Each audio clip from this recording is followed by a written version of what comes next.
Buenas noches con todos, acá en la parte europea. Buenos días para los que se están conectando desde Latinoamérica.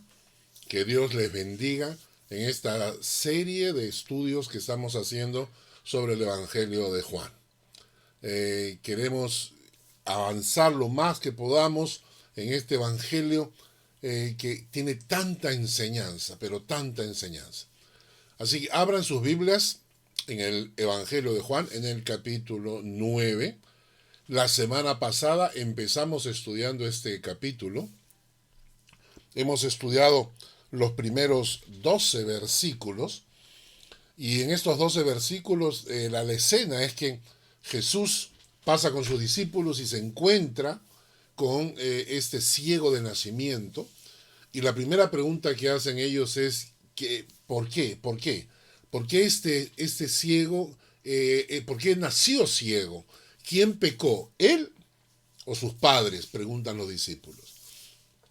Entonces la semana pasada vimos que la enfermedad puede ser un instrumento de Dios, que no necesariamente, como algunos quieren enseñar por ahí, algunas doctrinas están andando por ahí, pululando por el mundo evangélico, de la sanidad total y este tipo de cosas que son absurdas, que no son bíblicas, pero la Biblia nos enseña que las enfermedades pueden tener 4 razones.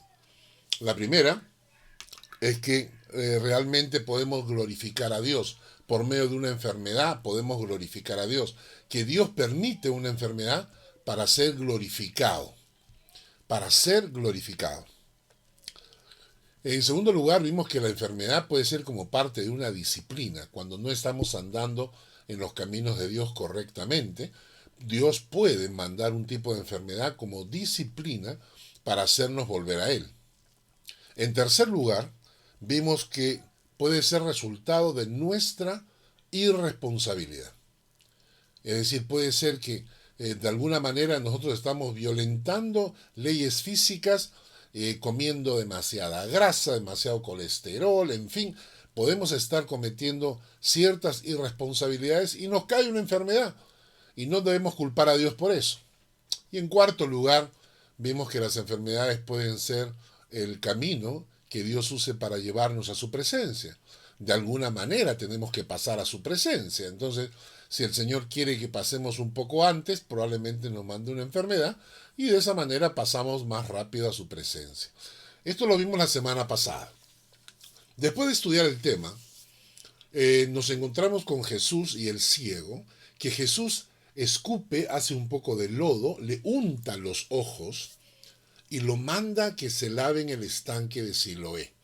Y decíamos que esto tenía que ver con fe y obediencia. Es decir, que el ciego debía creer, pero también obedecer. Y dijimos que la fe y la obediencia van juntas. Y que es un principio de la fe cristiana. Es un principio de los hijos de Dios. Fe y obediencia van juntos.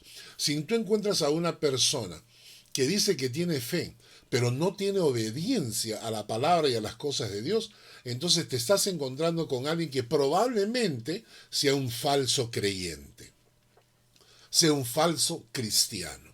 Porque la fe y la obediencia van en forma indisoluble. No voy a volver a predicar este tema. Si ustedes quieren verlo, pueden buscar en el YouTube o en el Facebook el estudio de la semana pasada. Juan capítulo 9, la primera parte. El día de hoy continuamos. Vamos a continuar con la segunda parte de este estudio del ciego de nacimiento y cómo Jesús lo sana.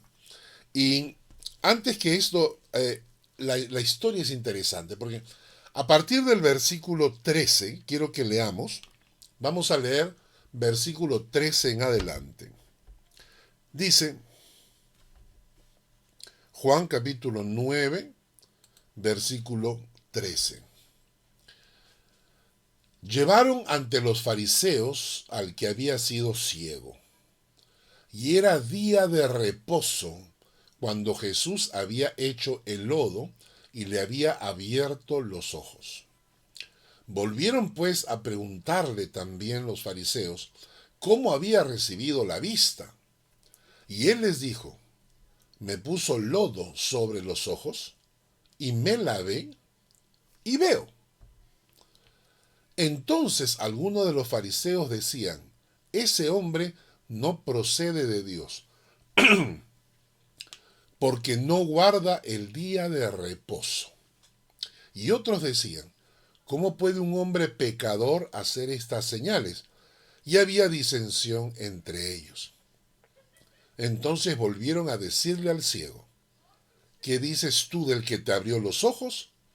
Y él dijo que es profeta. Hay que entender un poco la situación.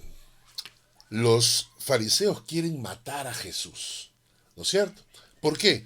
Porque lo odian, porque Jesús les está moviendo el piso, los está dejando en ridículo los está dejando a los fariseos delante del pueblo. Para antes que llegara Jesús, los fariseos eran la crema, eran lo mejorcito, eran los mandamás dentro del pueblo judío. Entonces fariseos y sacerdotes tenían una dupla y con eso eran los que eran los más respetados dentro del pueblo. Y ahora Jesús comienza a moverles el piso, les está quitando autoridad delante de la gente y ellos lo odian, ¿no? Y Jesús les ha dicho cosas delante de la gente, pero que son fuertes, son fuertes. Jesús les ha dicho, por ejemplo, que no son de Dios, de frente, no son de Dios. Les ha dicho, ustedes son de vuestro padre el diablo, así les ha dicho. Les ha dicho que ustedes no conocen al Padre y por eso es que quieren eliminarlo a él. Esas acusaciones las ha hecho Jesús en público. Ahora, Jesús sana a un ciego. ¿Qué van a hacer los fariseos? O sea, ¿cómo te enfrentas a un hombre que te acusa de esas cosas y pa' colmo agarra y sana a un ciego de nacimiento? Y este pasaje nos va a reflejar lo que significa cuando la ideología gobierna tu mente. Cuando tienes una ideología, una postura, puede ser política, puede ser religiosa, y tienes una postura tan rígida que eres incapaz de analizar, de ver la verdad, porque tu verdad opaca la verdad. Tu verdad opaca la verdad, ¿no? ¿A qué me refiero? Cuando la ideología política, por ejemplo, ciega los ojos de los políticos, que no pueden aceptar, no pueden ver si el otro partido está haciendo cosas buenas. No, hay que chancarlos, hay que negar toda posibilidad porque es una guerra política, ¿no? O los religiosos extremistas, o los fanáticos religiosos, ¿no? Musulmanes, hinduistas, fanáticos, no pueden entender, por más que tú les digas, no pueden entender. Son incapaces de ver la verdad. Incapaces de ver la verdad porque son cegados por su ideología. Yo he escuchado, para todos, todo el mundo sabe que en Venezuela se está viviendo una dictadura, que la gente está muriendo de hambre, no tienen que comer, que se están llenando de plata la gente del gobierno, y es un gobierno que se supone debe luchar por el pueblo, es un gobierno socialista. Toda persona venezolana me pide que oremos por Venezuela para que salgan de esta crisis, de esta catástrofe en que ese gobierno ha metido a su pueblo. Han convertido en Venezuela en el país más pobre. Yo he escuchado, yo he escuchado a políticos de izquierda defender a Venezuela. Yo decía, esto es imposible. Esto es imposible. No pueden ser tan ciegos o tan burros, pero están cegados por su ideología. Su ideología manda, ¿no? He visto a gente defender políticos cuando son los peores políticos que hay. Son personas que su comportamiento es indeseable. Pero como ellos tienen una posición política parecida, entonces los defienden, ¿no es cierto? Hoy en día, pues, con esto del coronavirus, ¿no? Hay gente, el mundo está dividido en dos. Hay gente que cree que el coronavirus es realmente un virus y que está matando gente. Y hay otro grupo que están promoviendo que es mentira, que es un engaño y todo lo demás, ¿no? Que esto es puro cuento, que son manipulaciones del gobierno, que son conspiraciones de los poderosos, etcétera. He estado presente con gente que ha tenido coronavirus, que le han dejado secuelas en los pulmones, en las piernas, que no pueden caminar, que no tienen la energía. Es decir, han pasado su enfermedad, han salido adelante. Gracias a Dios, en estos casos han salido adelante. En otros casos han fallecido. Pero cuando yo cuento esta historia, ¿a qué no me contestan? Me dicen, no. ¿Y si no es el coronavirus? Dios mío, se ha muerto su esposa, por Dios. Pero como ellos necesitan proteger su ideología, no aceptan la verdad. Entonces tienen que negar, todo tipo de verdad tienen que negarla, porque de esa manera se protegen a sí mismos. Aunque sean ciertas, cualquier cosa que no coincide con su pensamiento, lo bloquean, lo cierran su mente. ¿Por qué?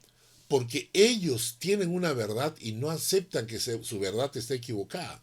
Entonces no van a escuchar cualquier cosa que tú le digas, van a decir no. Y este pasaje nos ilustra eso. Los fariseos hacen exactamente eso con el milagro que Jesús ha hecho. Vamos a analizar un poco lo que está pasando. Leemos, por ejemplo, en el versículo 13, 9:13, dice, llevaron ante los fariseos al que había sido ciego. Y era día de reposo cuando Jesús había hecho el lodo y le había abierto los ojos. Todo esto ocurre entonces un día de reposo. Para los judíos esto era el día sábado. Nosotros no celebramos el sábado porque no somos judíos, ni somos judaizantes. Nosotros celebramos el día de la resurrección de Jesucristo, que es el día domingo.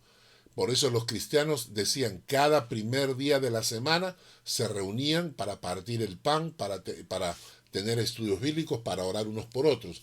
El primer día de la semana es el domingo. Nosotros celebramos el día domingo porque nosotros no somos ni judíos ni somos judaizantes. Entonces, pero los judíos sí celebraban el día de reposo, el día sábado. Entonces, miren ustedes el poder de la ideología. O sea, el poder que tiene la ideología en la mente de esta gente.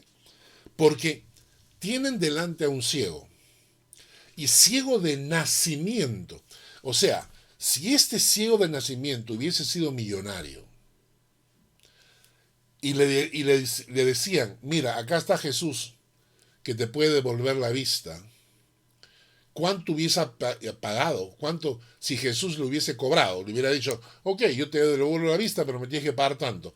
El ciego había pagado todo, o sea, habría dado todo su dinero por tener la vista. Nunca había visto, era ciego de nacimiento. Y entonces está la posibilidad de sanarlo.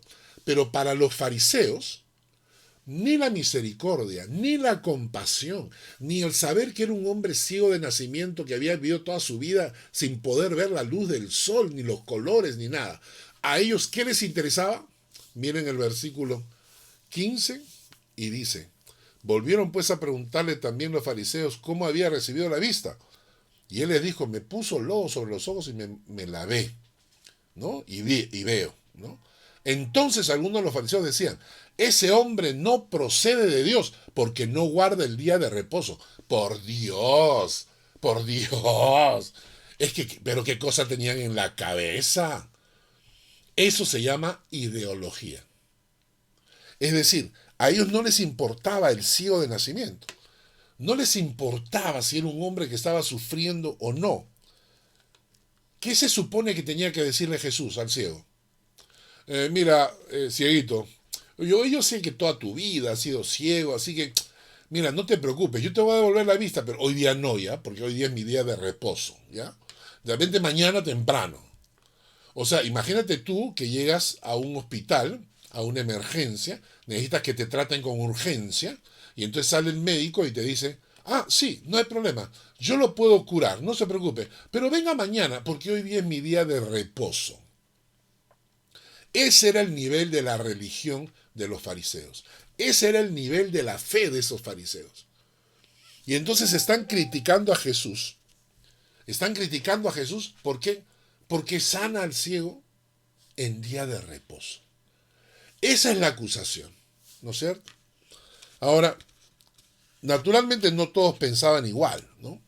Porque algunos había una disensión. Dice, otros decían, ¿cómo puede un hombre pecador hacer estas señales? Y había división, había disensión entre ellos, ¿no? Y entonces al versículo 17 dice, entonces volvieron a decirle al ciego, ¿qué dices tú del que te abrió los ojos? Y él dijo que él es profeta. O sea, mientras los fariseos están tratando de encontrar alguna disculpa,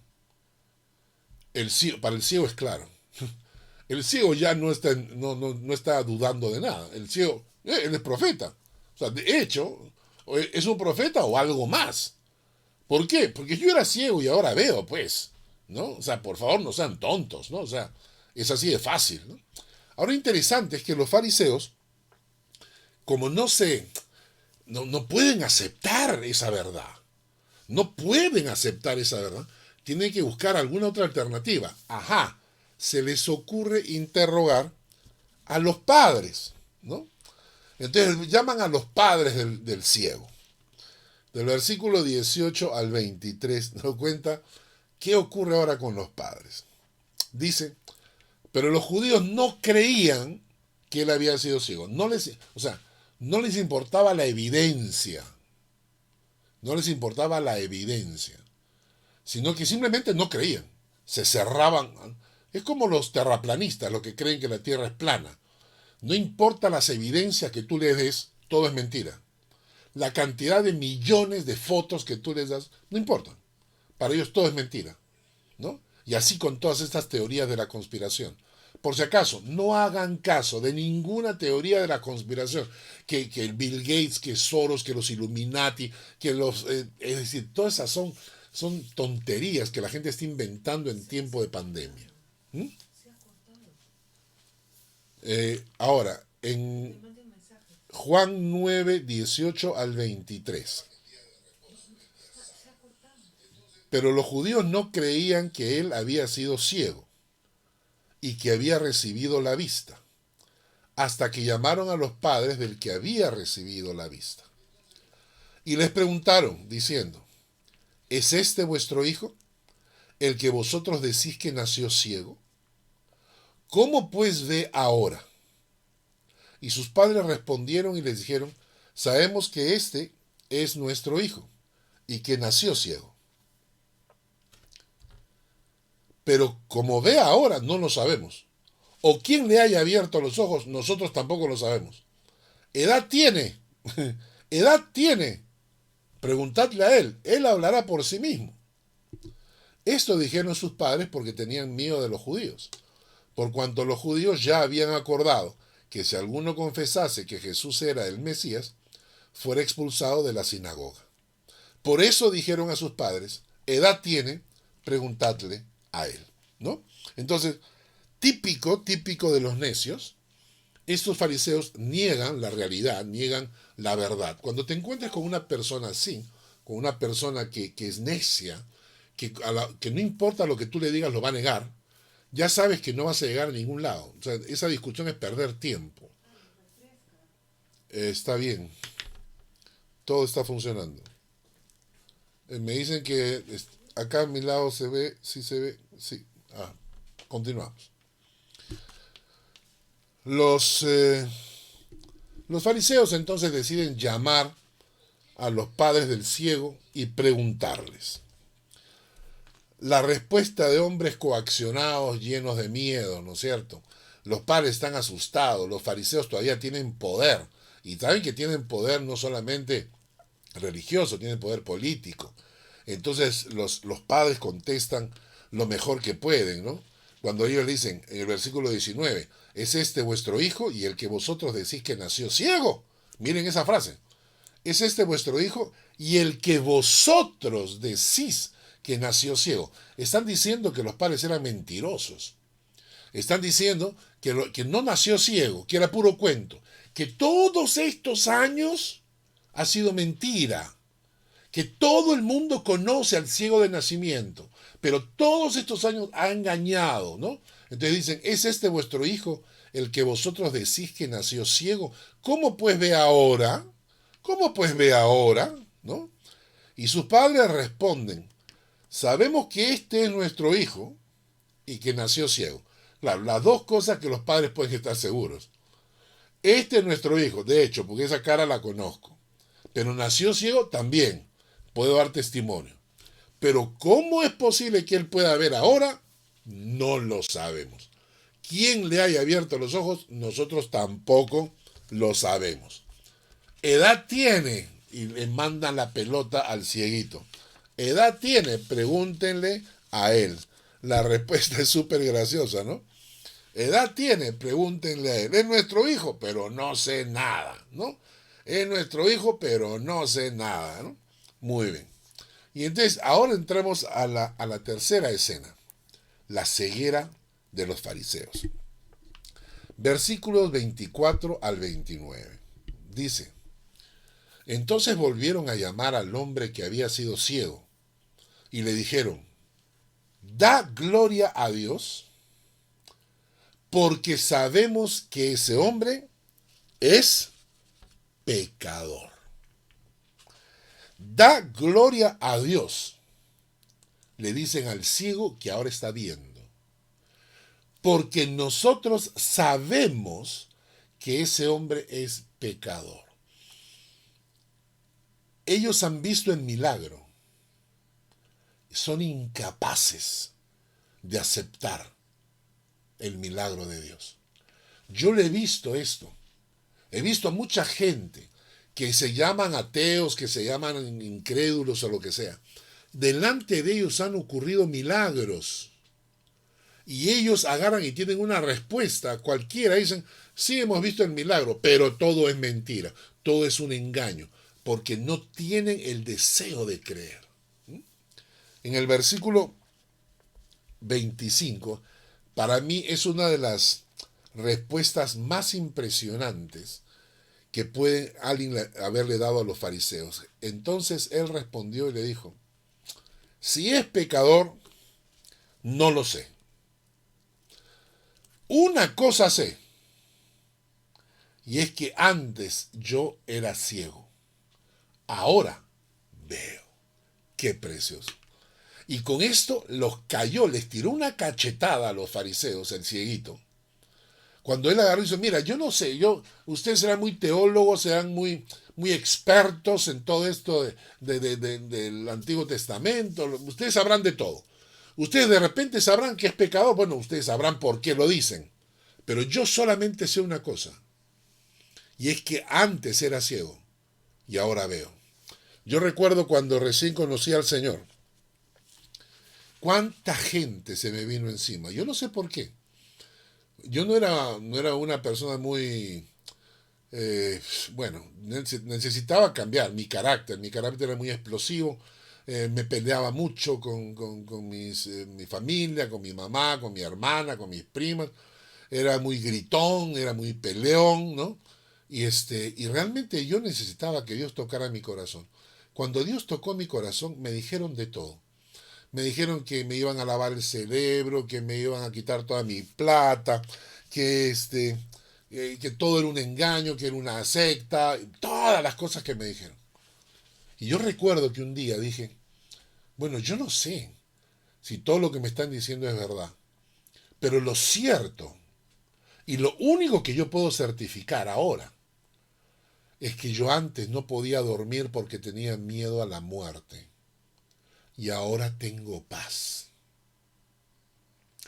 Antes no podía controlar mi carácter y ahora siento el poder de Dios. Antes me sentía solo y ahora siento la presencia de Dios acompañándome, ¿no? Y entonces los fariseos se encuentran con esta respuesta. Y esto es lo que a veces nosotros tenemos que decir a la gente. Cuando la gente te dice cualquier cosa, o te atacan, o te insultan, o te dicen que te han lavado el cerebro, o lo que sea, tú puedes responder, mira, yo no sé todo lo que tú dices, de repente yo no soy tan experto para poder defender los argumentos bíblicos. No, pero yo antes era así y ahora Dios ha tocado mi corazón. Y esta es una de las mejores maneras de dar testimonio de Cristo. Los fariseos siguen ciegos. Y en el versículo 26 vuelven a decir, ¿qué te hizo? ¿Cómo te abrió los ojos? ¿Qué te hizo? ¿Cómo te abrió los ojos? Ya quieren indagar un poquito más, ¿no? Y el versículo 27 dice, y él le respondió, ya os lo he dicho y no habéis querido oír. Ahí está la clave. No habéis querido oír. ¿Por qué lo queréis oír otra vez? ¿Queréis también vosotros haceros sus discípulos? ¿No? Y naturalmente esto fue otra cachetada y ellos van a contestar con dureza, van a contestar en el versículo 28 y le injuriaron, lo insultaron y le dijeron, tú eres su discípulo, pero nosotros discípulos de Moisés somos. Nosotros sabemos que Dios ha hablado a Moisés, pero respecto a ese, no sabemos de dónde sea.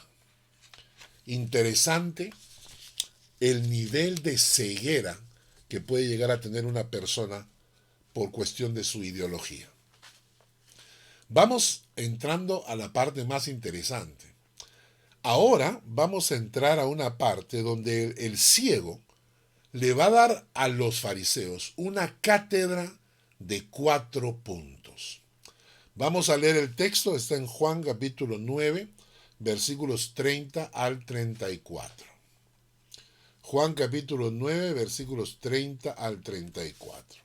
Recuerden, es una cátedra que el cieguito le va a dar a los fariseos, a los que se supone que saben mucho, les va a dar una cátedra de 4 verdades importantes.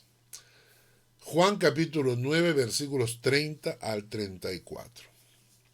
Respondió el hombre, el ciego, y les dijo, pues esto es lo maravilloso, que vosotros no sepáis de dónde sea, y a mí me abrió los ojos. Interesantísimo. Y esto es la primera cátedra que le dice, qué interesante, pero qué interesante, ¿no? Ustedes no saben de dónde es, no saben de dónde viene, no saben quién es. Ustedes, los grandes conocedores, no tienen ni idea de lo que está pasando. Pero a mí me abrió los ojos. A mí me abrió los ojos. El cielo los está dejando en ridículo. El ciego está dejando de manifiesto la ceguera espiritual de esta gente. Si ustedes son los supuestos líderes religiosos, los sabios espirituales, ¿cómo es posible que no sepan de dónde es Él? Entonces, la primera cátedra que le da es esta. Vosotros no sepáis de dónde sea, y a mí me abrió los ojos. La segunda cosa está en el versículo 31. Vamos a avanzar un poquito, ahí está. La segunda cosa es en el versículo 31. Dice, y sabemos que Dios no oye a los pecadores, pero si alguno es temeroso de Dios y hace su voluntad, a ese oye. Esta es la segunda cátedra que el cieguito les va a dar a los fariseos. Les va a decir que Dios no oye a los pecadores. Pero si alguno es temeroso de Dios y hace su voluntad, a ese oye. Ahora, ¿esto es verdad? ¿Dios no oye a los pecadores? Correcto. Dios de los pecadores solamente escucha la oración de arrepentimiento. Cuando el pecador se acerca a Dios arrepentido, en busca de Dios, buscando de parte de Dios el perdón, su ayuda, es que Dios responde. Hay un salmo muy conocido que nos habla y nos dice, si en mi corazón hubiese yo mirado a la iniquidad, el Señor no me habría escuchado. ¿Por qué razón? Porque a la luz de la palabra de Dios, cuando no tenemos a Cristo, estamos muertos espiritualmente. Les voy a dar un texto bíblico para que lo busquen después. Está en Efesios capítulo 2, versículo 1. Dice, y Él os dio vida a vosotros, cuando estabais muertos en vuestros delitos y pecados. Entonces quiere decir que una persona que no tiene a Cristo en su corazón está muerta espiritualmente. La palabra muerta significa separado. Y para que Dios escuche su oración, necesita recibir vida espiritual. Una persona que está muerta espiritualmente, sus oraciones no llegan al trono de Dios. Primero necesita recibir vida espiritual. Entonces, aquí el punto es importante porque muchas veces, por ejemplo, la gente me dice, vamos a orar. Ya. Ok, ¿qué cosa quiere? Quiero que ores por mi primo Juancho. ¿Para qué? Porque la enfermedad, porque se rompió el pie, porque lo van a operar. Y yo le pregunto, ¿tu primo Juancho es creyente? No, no, ya. Entonces, ¿por qué no pedimos primero por su salvación? Porque me estás pidiendo que ore por un muerto espiritualmente. Dice la Biblia que está muerto espiritualmente. Entonces, primero vamos a orar por su salvación antes de orar por su sanidad. ¿De acuerdo? Entonces, muchas veces las personas no entienden que primero tienen que resolver su situación con Dios antes de que Dios pueda escucharlo. ¿De acuerdo? Tienen que llegar al Señor antes que Dios pueda escuchar tus oraciones. En segundo lugar, como creyentes, cuando tú ya eres hijo de Dios, ¿cuáles son las condiciones para que Dios escuche tus oraciones? ¿Que Dios escucha a todos los creyentes también? Bueno, hay ciertas condiciones. Por ejemplo, este pasaje nos dice que si alguno es temeroso de Dios, si alguno es temeroso de Dios, ¿qué significa eso? Que dentro de tu corazón hay ese temor santo, ese respeto ante la santidad y el poder de Dios. Eso que te controla, eso que te detiene de pecar porque sabes que estás ofendiendo a un Dios soberano, a un Dios grandioso, al Dios creador de todas las galaxias, ese Dios absolutamente soberano ante el cual tú te rindes. Entonces, cuando tú ves la grandeza de Dios, se produce dentro de ti ese temor reverente, esa actitud de decir, Dios mío, ¿cómo me voy a enfrentar a un Dios de esa magnitud? Si Dios creó el universo, ¿sabe lo que necesita para que tu vida desaparezca? Mover la uña de su dedo, pues, o sea, un pelo suyo, ¿no es cierto? Estamos dándole a Dios una imagen corporal como si fuera una persona. Entonces, cuando tú te ves ante la grandeza de Dios, cuando tú ves ante la grandeza de Dios, tú no te paras delante de Él con soberbia, sino con respeto, con humildad. Por eso es la gran diferencia hoy en día entre tantos predicadores. Toda esta gente que sale del movimiento profético, que se ponen delante de todo el mundo y que yo declaro y que yo ordeno y que yo mando, que detrás de eso hay una actitud soberbia, como si Dios tuviese que obedecerlos a ellos, ¿no? En cambio deberíamos escuchar a aquellos hombres que se humillan delante de Dios, que te acercas a Dios con temor reverente. El hombre temeroso de Dios busca la santidad. El hombre temeroso de Dios busca honrar a Dios. El hombre temeroso de Dios sabe que Dios es soberano y que es el dueño del universo y de su propia vida. Ese es el hombre temeroso de Dios. El que agacha su cabeza, el que se humilla delante del Señor. Entonces el texto nos dice que si alguno es temeroso de Dios, si tu corazón tiene esa actitud de temor a Dios, que no es miedo, es temor reverente. Y luego dice, y hace su voluntad. Y hace su voluntad. ¿Ah? Sabemos que la voluntad de Dios, cuando hablamos de la voluntad de Dios, la gente a veces se olvida de que hay una voluntad de Dios que ya está revelada y hay una voluntad de Dios que es específica. ¿A qué me refiero? Hay una voluntad de Dios que ya está escrita en la Biblia, que la palabra lo dice, la voluntad de Dios es vuestra santificación, ¿no? Cuando la palabra te dice escudriñar las escrituras, es la voluntad de Dios. Orad sin cesar, es la voluntad de Dios, ¿me entiendes? Que predicate el evangelio a toda criatura, es la voluntad de Dios que todos prediquemos el evangelio. Es la voluntad, ya está revelada. Cuando la gente se pregunta, ¿cuál es la voluntad de Dios para mi vida? Primero tienes que saber que hay una voluntad de Dios que ya está revelada. En segundo lugar, hay una voluntad específica, que es lo que Dios quiere para ti en forma particular.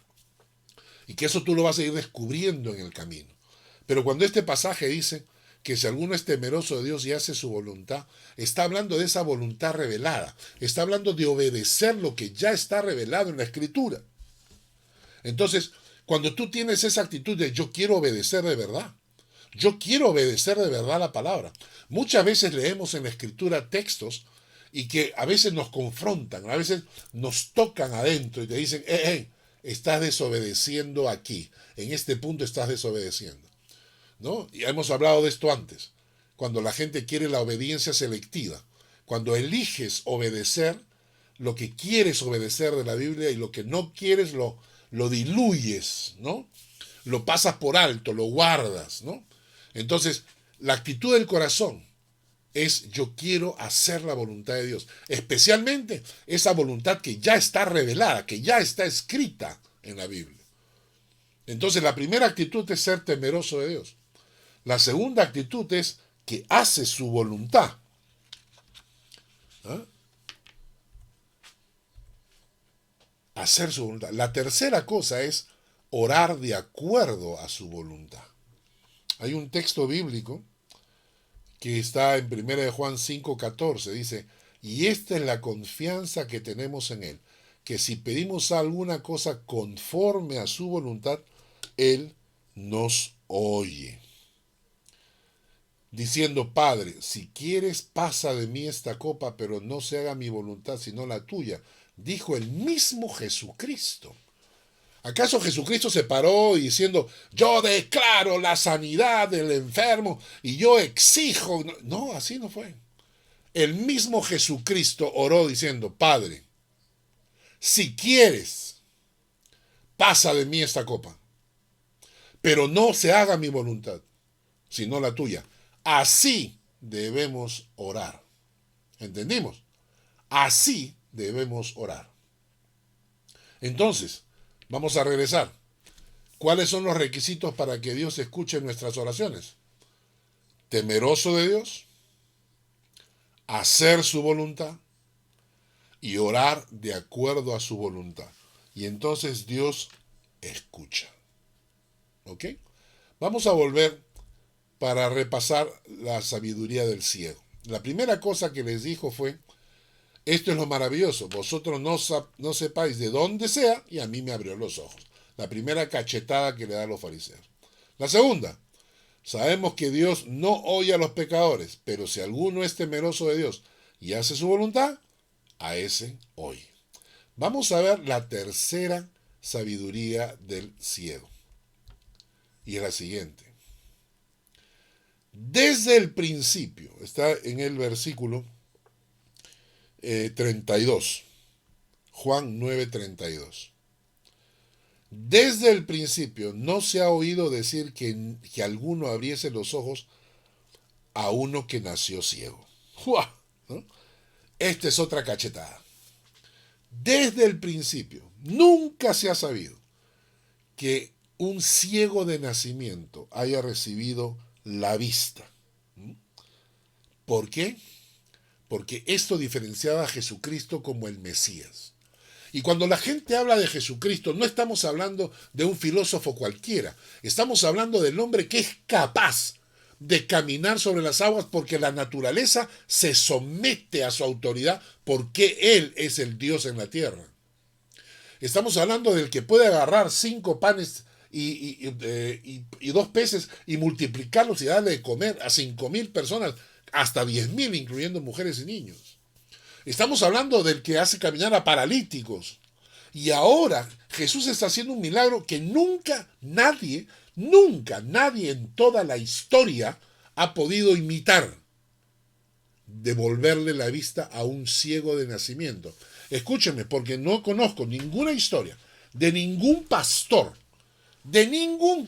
ni predicador, ni misionero, ni milagrero, de ninguno, que a un ciego de nacimiento le hayan devuelto la vista.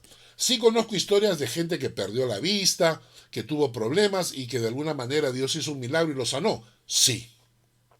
Pero nunca he escuchado la historia de un hombre que haya devuelto la vista a un ciego de nacimiento. De nacimiento, ¿no? Y los milagros de Jesús eran impactantes, no eran milagros engañosos, ¿no? Y esta es la tercera verdad que dice el ciego es preciosa. Desde el principio nunca se ha oído de alguien que abriese los ojos a uno que fuese ciego de nacimiento. Y esto debe fortalecer nuestra fe. Esto tiene que decirte en quién estamos creyendo, por Dios. Te das cuenta que Jesús es el que puede darle la vista a un ciego de nacimiento. No estamos creyendo en cualquiera. Por favor, nunca se te ocurra ni siquiera comparar. Hace muchos años atrás llegué a la casa después de la universidad y me encontré con mi hermana y con algunos amigos suyos que estaban en la sala de mi casa. Entonces yo entré, saludé a todos y cuando ya me estaba yendo, uno de ellos me buscó la boquita y quiso hablar conmigo. Y entonces le dije, ¿de qué quieres hablar? No, quiero que me expliques, porque para mí todos son iguales. Le dije, ¿qué cosas son todos iguales? Claro, Jesucristo, Buda, Mahoma, Zoroastro, todos son iguales, todos. Y entonces yo lo miré y le dije, hablas por ignorante, por Dios, hablas por ignorante. Jesucristo hizo cosas que están registradas y que nunca nadie ha podido copiarlas. Mahoma jamás hizo un milagro, Buda jamás hizo un milagro. Ninguno de ellos ni se puede comparar. Buda muere de indigestión. Mahoma era un ladrón que se casó con una niña de 8 años, entre todas sus mujeres, mientras que Jesucristo murió en la cruz por nuestros pecados. Jesucristo es único, es absoluto. Cuando analizas tú la vida de Jesucristo, tienes que llegar a la conclusión que es absolutamente único. Jamás nadie ha hecho las cosas que Jesús hizo en esta tierra. Cuando alguien te habla de Jesucristo en forma despectiva, como si fuera un hombre cualquiera que pisó esta tierra y que nos enseñó a amar, no es así. Jesucristo tenía un poder sobrenatural que hacía cosas que nadie ha podido hacer nunca. Y esto lo dice el ciego.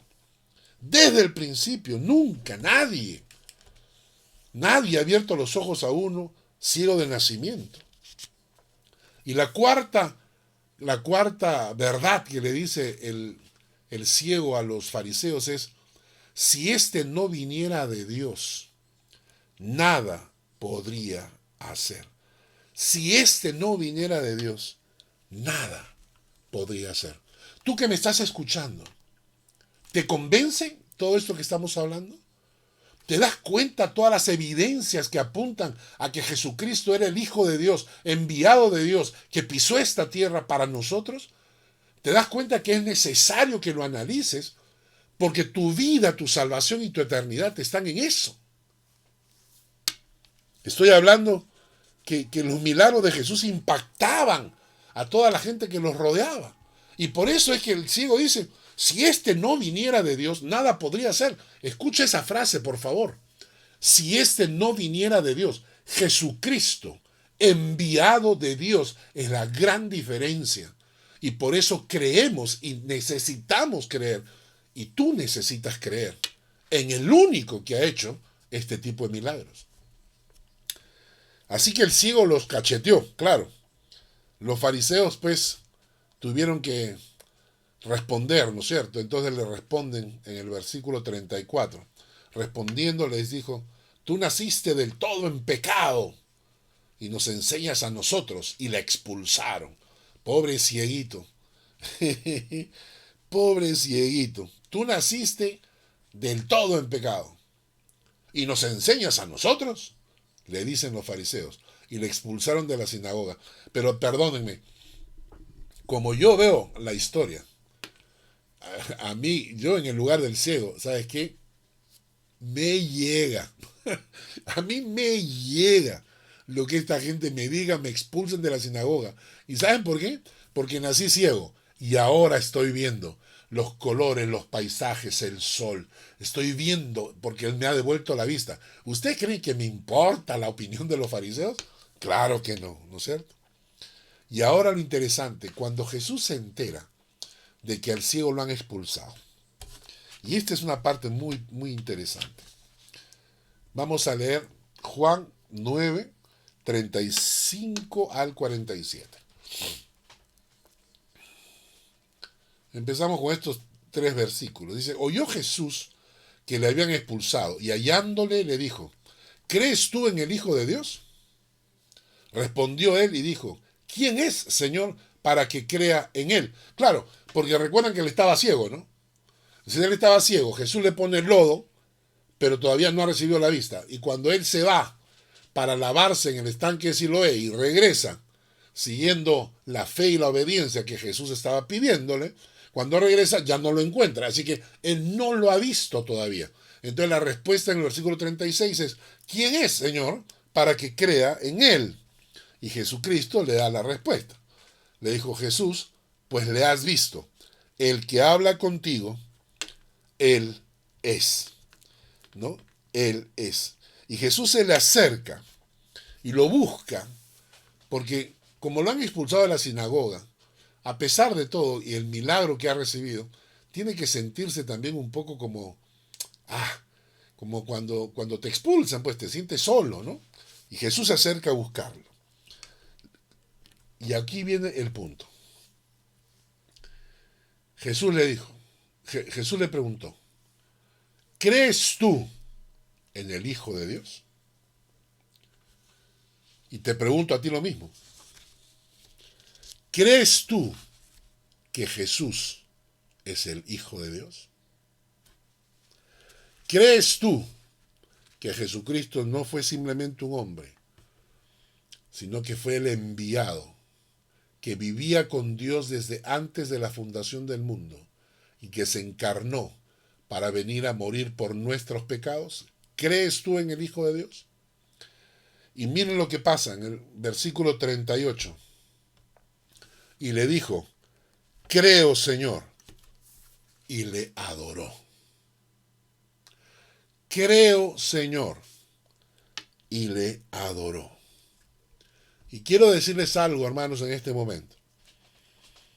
Sin fe, si la fe siempre se acompaña de obediencia, escúcheme bien, la fe siempre se acompaña de obediencia, creer siempre acompaña adoración.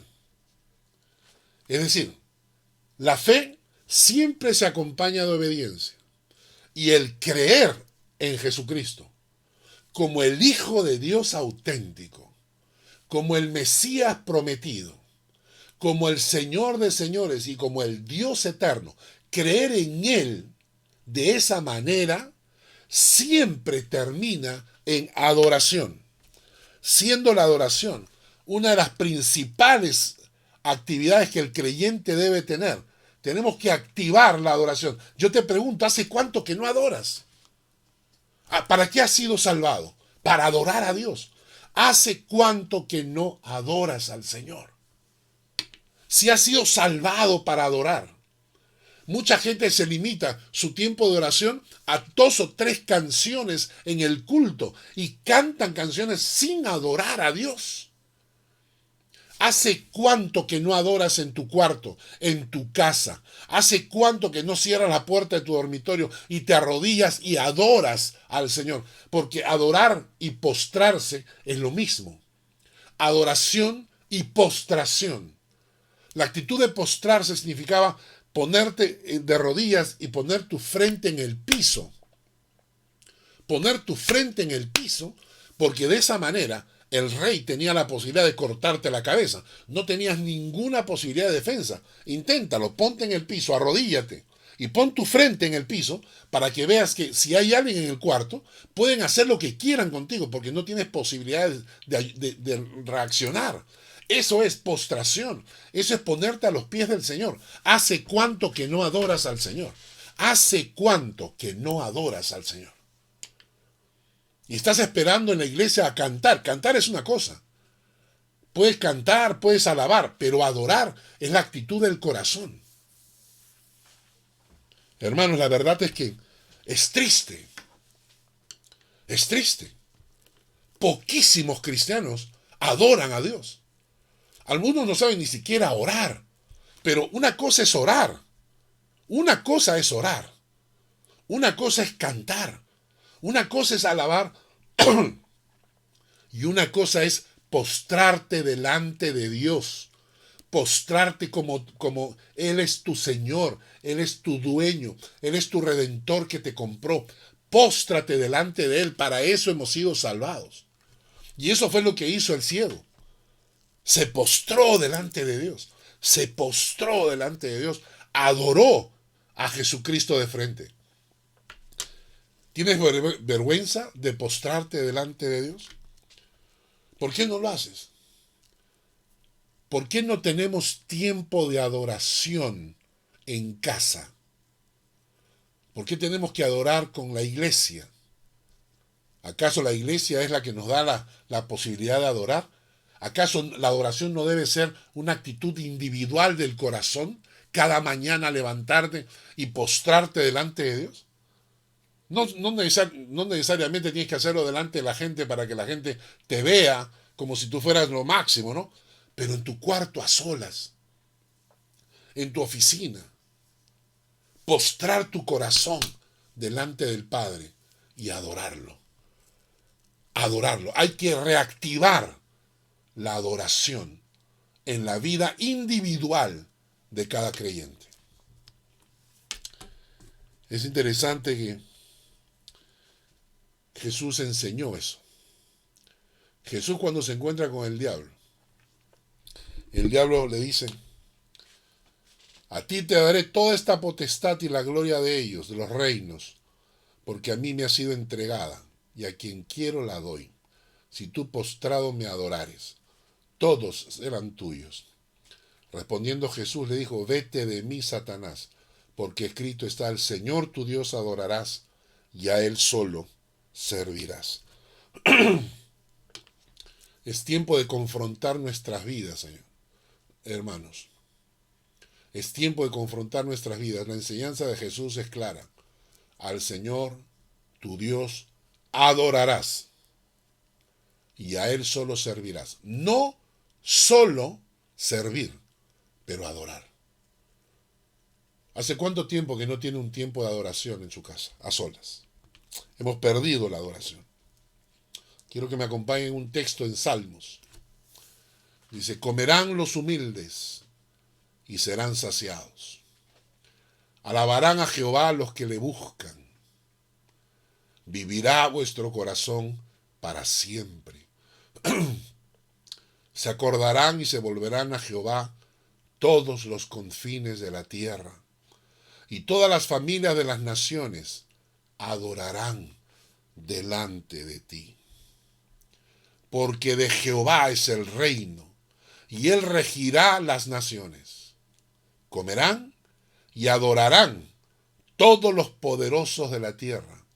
Se postrarán delante de él todos los que descienden al polvo. Otro salmo, 95. Venid, adoremos, postrémonos, arrodillémonos delante de Jehová nuestro Hacedor. Porque Él es nuestro Dios, nosotros el pueblo de su prado y ovejas de su mano. Y les voy a decir esto porque esto es una cuestión de dignidad. Jamás te arrodilles ante nadie, solo ante Dios. Delante de Él debes arrodillarte. No delante de ninguna persona, ni de tu jefe, ni del que tiene el dinero. No te arrodilles ante nadie por dignidad humana, pero delante de Dios. Arrodíllate, póstrate, adóralo. En tu casa, a solas, activa esa parte en tu vida. No hagas de la oración solamente pedir y pedir y pedir, interceder por otros, pero arrodíllate, póstrate, aprende a adorar a Dios en la soledad de tu cuarto.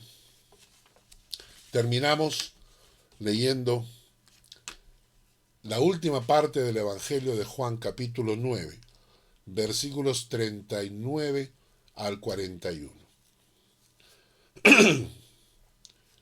Dijo Jesús: para juicio he venido yo a este mundo, para que los que no ven, vean, y los que ven, sean cegados. Jesús está dando una ilustración. El ciego que ha recibido la vista, que cree en Jesucristo, que lo adora, y los fariseos, que creen que ven y están ciegos. ¿A qué grupo perteneces tú? ¿Eres de aquellos que adoran a Jesucristo, que se postran delante de Él porque saben que Él es el Señor? ¿O eres de los fariseos que creen saber la verdad y que se dan el lujo de negar a Jesucristo? Versículo 40 dice: entonces algunos de los fariseos que estaban con Él, al oír esto, le dijeron: ¿acaso nosotros somos también ciegos? Miren la respuesta. Y Jesús les respondió: si fuerais ciegos, no tendríais pecado. Mas ahora, porque decís, vemos, vuestro pecado permanece. Es decir, justamente la gente que dice que ve es la que su pecado permanece. Porque si le dijéramos al Señor: Señor, abre mis ojos, soy ciego, perdóname, me he equivocado, he estado confundido, no podía ver la verdad, te pido perdón, entonces tus pecados son perdonados. Pero cuando tú dices: no, yo veo, yo sé la verdad, yo no necesito que me abran los ojos porque yo soy el que veo, entonces tu pecado permanece.